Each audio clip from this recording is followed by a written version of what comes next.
Howdy and welcome back. So let's continue our lesson with a brief, discussion about name hiding and how it can creep up when we're dealing with an inheritance scheme, which essentially is introducing a nested scope structure. So we're going to be working with animals today. I hope you all like animals. We've worked with trucks and inheritance, and I think you'll see why we picked animals for this one. But here's the idea. We're going to set up a generic animal. And we're going to implement one behavior. And the whole purpose of this behavior we're going to build up throughout the lesson is to get into this kind of polymorphic ability for different animals to speak in different ways. We'll slowly build that up. But here's the very basic class definition there again, just single behavior speak. I didn't even bother defining a constructor in this point. But assume this is a simplification, and practice, you're going to have kind of all the bells and whistles that you typically associate with the class. But for illustration purposes here, let's keep it silly simple.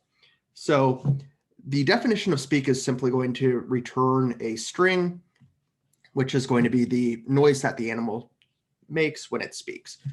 For kind of an abstract concept such as that animal, if I were to ask you, how does an animal speak, you'd probably go, well, what animal are we, talking about? Or what animal, who's, are you interested in? Because an animal, it's kind of an idea, and it's abstract. There's concrete animals such as a cat and parrot, which I believe are the examples that are going to inherit from this, but we'll get into that. So anyhow, when we ask an animal to speak, it's just going to be generic animal noise. I have no clue what that is, but that's the sound it's going to make. So if we're over here in main and we create a new animal and we ask it to speak, the output here is generic animal noise. Now let's go ahead and create a subclass to animal. We'll create class parrot. It will inherit from animal. So a parrot will be an animal because we are using the public visibility of inheritance. And notice right now I have defined no member functions for our parrot. We'll get into something interesting on the next slide, but if we just keep it as it is and ask Polly the parrot to speak, Polly is going to make a generic animal noise. Why? Because Polly's type, parrot, inherited the speak from our animal, the base class. So, when we're looking to see, okay, we're invoking speak on a parrot object.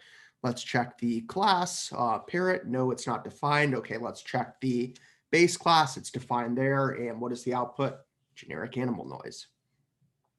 Now let's go ahead and define a speak function for Polly.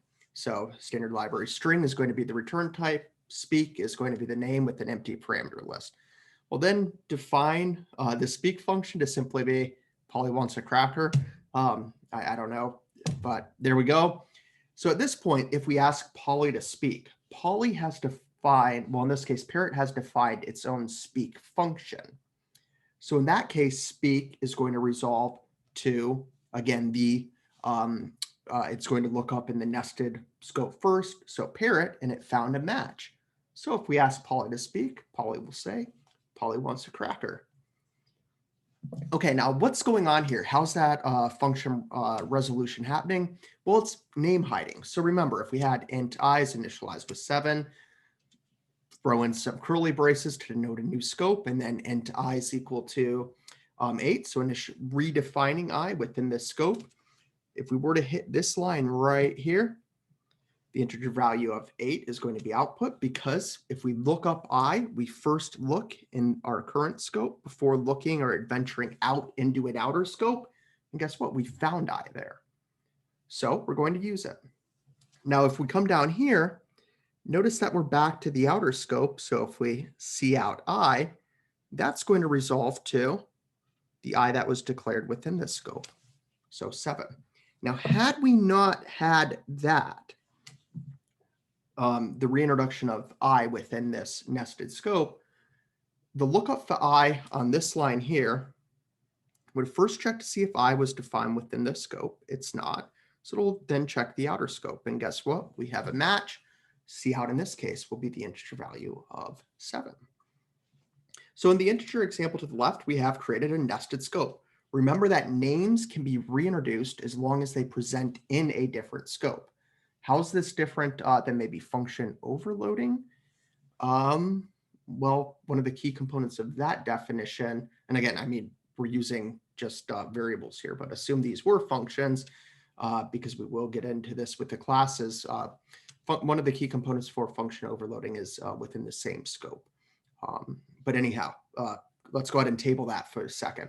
But anyways, if we look at our introduction of I, the one that's initialized with 8, it's defined in an inner scope to the I that was introduced with the integer value of 7. So that, which how this started, is completely valid in C++. We're just reintroducing I within the inner scope. And if you remember, this kind of is related to the scope structure we get with inheritance. So name hiding, curly braces denote scopes, and class definitions are surrounded by, that should be them. Not sure how that was theme. Let me update this quick. When we define a parent class, we have an outer scope. When we define a child class, we have an inner scope. During name resolution, we check the inner scope first. If we find a version we're looking for in the child's definition, for instance, when we ask Polly the parrot to speak, we would use that version. If we were unable to find, say, a definition within that scope, just like in the example here, we check the outer scope. So if there is a definition in, say, the parent class for that behavior, we'd go ahead and use it. Let's just continue on and define a cat. We want some variety in this lesson. So we got parrots and cats and some sort of generic animal. But anyhow, this is going to be set up precisely like the parrot, with the exception that when the cat speaks, the cat says meow. Now, Bubby the cat, if you recall, my cat's name is Bubby. If we ask Bubby to speak, Bubby says meow. So where are we going with this? Well, we'll see. So we have some parrots and cats and an animal.